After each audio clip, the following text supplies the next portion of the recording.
Marketplace'larda millionlab dollar savdo qilsa bo'ladimi? Shu savolni juda ham ko'p so'rashadi. Mana bugun shuni tahlil qilib chiqamiz. Meni ismim Sherzod Mirxodjayev, Proyecom ekotizimning asoschisiman va 2022-yildan beri uzun marketda savdo qilib kelamiz. Taniganlar bor, tanimaganlar bor. Shunga biz o'z tekstil sohasidan kelib chiqqanmiz va 20 yildan ko'p tajribaga ega jamoamiz bilan biz shu 22-yildan uzun marketda savdo qilishni boshlab va birinchi milliard savdoga, 2 milliard savdoga chiqqan, 1-2 oyda savdosiga chiqqan tadbirkor sifatida e'tirof qilishgan. Shuni keltirib katta jamoamiz bilan biz marketplace'dagi savdolar bilan ishlab turib katta tajribaga ega bo'lib va hozirgi kunda bu tovarlarni sotib ko'ryapmiz. Endi millionlab dollar savdo qilsa bo'ladimi deydigan savolni ko'pchilik beradi. Shu borasida shu videoni tayyorlashga qaror qildik. Misol uchun biz 2024-yilda 201 million dollar yillik savdoga erishdik misol uchun. Lekin ba'zi bir bizani hamkorlarimiz borki, oyiga 3 million 4 million dollar savdo qiladi. Bu yerda necha pul savdoga chiqish to'g'risida gaplashishimiz kerak emas. Qancha daromad ko'rsa bo'ladi, qanaqa marjada ishlash kerak degan savolni qo'ysak to'g'riroq bo'lardi. Chunki bizani sheriklarimiz texnika sotadi, uni cheki balon va aytaylik bitta iPhone'ni misol uchun 1,5 ming dollarga sotib turib, undan misol 10 dollar, 5 dollar pul ishlanadi. Ya'ni ustiga qo'yiladigan marjasi juda ham kichkina. Bizning strategiyamiz boshqa. Biz cheki u kichkina bo'lgan, o'rta kichkina bo'lgan tovarlarni tanlab turib, lekin ustiga qo'yiladigan katta marja bilan savdo qilamiz. Shuning uchun katta aylanma va katta savdo qilinganga qaraganda bizning savdomiz yo bir xil bo'lishi mumkin, foydamiz yoki undan ko'proq bo'lishi mumkin, kamroq bo'lishi mumkin. Ba'zi birlar borki, mana hozir ko'rib turganlarning orasida ham yiliga 500 ming dollar savdo qilganlar bor misol uchun. Yiliga misol 800 ming dollar savdo qilganlar bor. Ular ham katta marjali tovar tanlab turib, yaxshi, balkim bizdan ko'proq daromad ko'rgan bo'lishi ham mumkin. Men bunda gapim bilan nimani yetkazmoqchimanki, biz savdo ob'yomini emas, biz foydani o'lchashimiz kerak. Foyda nimadaki? Foyda bu tovar tannarxi, unga qo'shilgan marja, ko'paytirilgan tezligi. Misol uchun ba'zi birlar o'zimizni bozorlardan tovar olib sotsak bo'ladimi degan savol berishadi. Ikkinchi, uchinchi qo'l bo'lib qolamiz u deyshadi. Biz misol uchun Xitoydan tovar olib kelamiz, har doim tavsiya beramiz. Albatta, chetdan o'zingiz birinchi qo'l bo'lib olib kelsangiz yoki ishlab chiqaradigan bo'lsangiz, sizdagi narx hech kim bera olmaydi. Lekini bor bo'ladi. Lekini siz qanaqa miqyosda ishlamoqchisiz? Misol uchun, agar siz tovarni bizga o'xshab Xitoydan olib kelib, uni 60 kun ichida biz aylanish siklini hisoblaymiz. Ya'ni qo'lingizda 10 ming dollaringiz bor, 10 ming dollarlik tovar xarid qildingiz va u tovar Xitoydan urilib, ishlab chiqarilib, yo'l bilan kelib, O'zbekistonga kelib tushib, uni обработка, markirovka qilib turib, marketplace'ga yetkazib berib va uni savdosini qo'lingizga yana 10 ming dollar tegguncha bu bitta aylanish sikli bo'ladi. Shu aylanish sikli 60 kunga teng bizaniki. Lekin aytaylik 20%, 30% marja qo'yib sotiladigan bo'lsa, bizda biz 20% dan kamroq marjani tanlamaymiz. Boshqa birov xuddi shu molni O'rizordan yoki boshqa bozorlardan olib turib savdo qiladi. Ularda qanaqa strategiya? 2 oyda 60 kun bo'ladigan bo'lsa, ular har 20 kunda borib tovar olib kelishi mumkin. Va ular ustiga qo'yayotgan ustamasi marjasi, ya'ni ustama bilan marjaning farqi bor. Kim kommentda yozib yuboringlar, ustama nima, o'zi marja nima? Chunki bizda 90% tadbirkorlar shuni farqiga bormaydi. Shuni ham bilish kerak. Bu bo'yicha alohida yana mavzu ochamiz. Biza 20, 25, 30% ustiga qo'yadigan bo'lsak, ular 7, 8% marja qo'yib yoki 10% marja qo'yib ishlashi mumkin. Va 10 kunda agar ular 8-7% marja qo'yib ishlaydigan bo'lsa, o'zingiz uchun hisoblab ko'ring. Bizga qaraganda ko'proq daromad topishi mumkin. Chunki ularning aylanish sikli 6 marta bo'ladi, bizi 1 marta aylanganda. Biz 30% topadigan bo'lsak, ular 7% dan 6 marta aylantiryapti. Va shuni o'zida uje 40% dan ko'proq ustidan marjasini olishadi. Va xuddi shunaqa texnika sotasizmi, boshqa qilasizmi? Pulni ko'p aylantirib turib, tez aylantirib turib va ustidan yaxshi daromad topishadi. Ya'ni bu yerda siz boshida qo'yilgan strategiya, o'zingizga qanaqa strategiyani tanlab oladigan bo'lsangiz, o'sha strategiyaga qarab turib, shundan chetga chiqish kerak emas.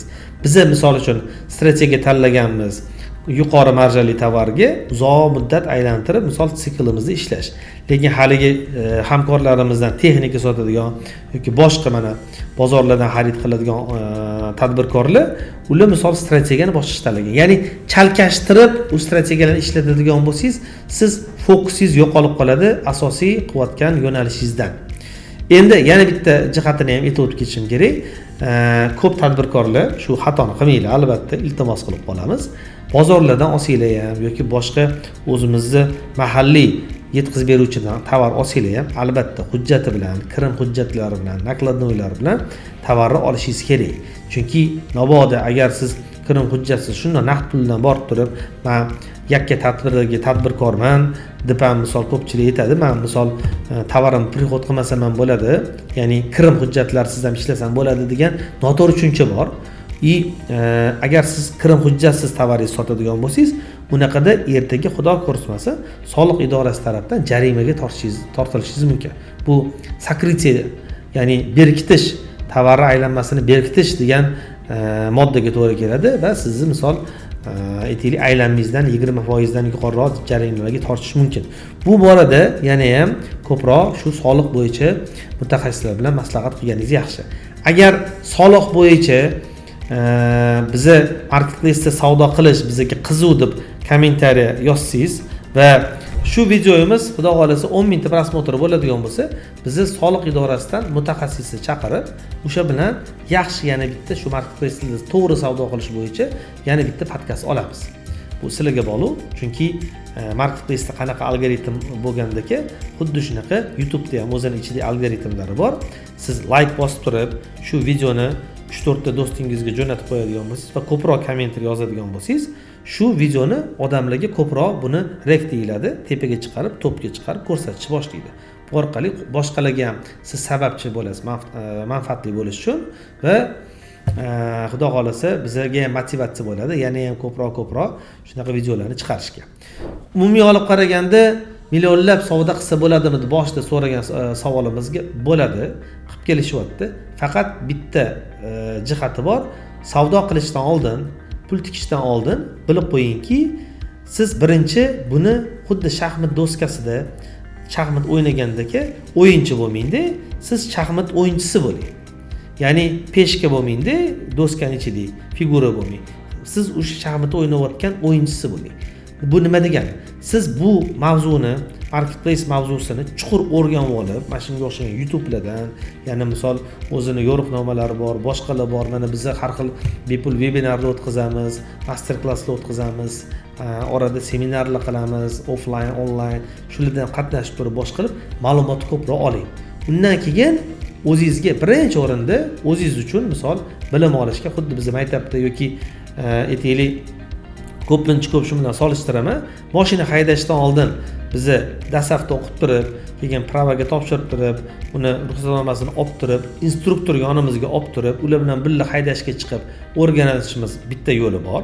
Pul to'laymiz bunga. Ikkinchi yo'li bor, o'zimiz mashinani haydashni o'rganib turib, keyin pravani sotib olib, endi bu paytlar, oldingi paytlar shunaqa bo'lgan, hozir unaqa bo'lmasa kerak. O'zimiz mashinani katta ko'chaga haydab chiqib va tajribamiz ostida uni o'tini qirib olib, butini qirib olib, xudo ko'rsatmasin DTPga uchrab yoki bu joyga shikast yetkazib, qimmatroq tajribani olishimiz mumkin. Bu ham tajriba, unda ham bu ham yo'li. Faqat biz aytgandek, o'zingiz harakat qiladigan bo'lsangiz, ilmsiz unaqada siz qimmatroqga moddiy jihatdan uzoqroq vaqtda shu narsaga erishishingiz mumkin. Shunga maslahat beraman har doim. Pul tikishdan oldin nech pul bo'lishidan qat'iy nazar, $1000 bormi, 10 000 bormi, 100 000 bormi farqi yo'q. Uni bir chetga surib qo'ying. Birinchi o'zingiz ustida ishlang, mutaxassis bo'ling, undan keyin azgina keyin shu pul tikishni boshlang. Shunda misol boshqa savdogarlarga o'xshab turib, marketplace'da kimdir o'sha millionlab 1 million, 2 million, 10 million savdo qilayotganlarga o'xshab turib, siz ham xuddi shunaqa savdoga erishishingiz mumkin. Bu umumiy olib qaraganda O'zbekiston uchun yangi bozor, hali bo'm-bo'sh bozor, hali bu mavzuda yana ko'p bo'm-bo'shligi to'g'risida gaplashamiz.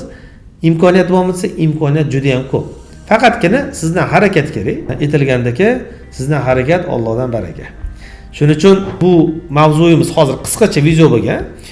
Bu yerda to'liq yoritmaganmiz. Profilimizga obuna bo'lib qo'yadigan bo'lsangiz, bunaqa videolarni hozir ketma-ket qo'llanma sifatida qo'yib boryapmiz. Menda yana Proicom akademiyamizni va o'zimni shaxsiy blogim bor Telegram kanalda. Pastda silkalari bo'ladi.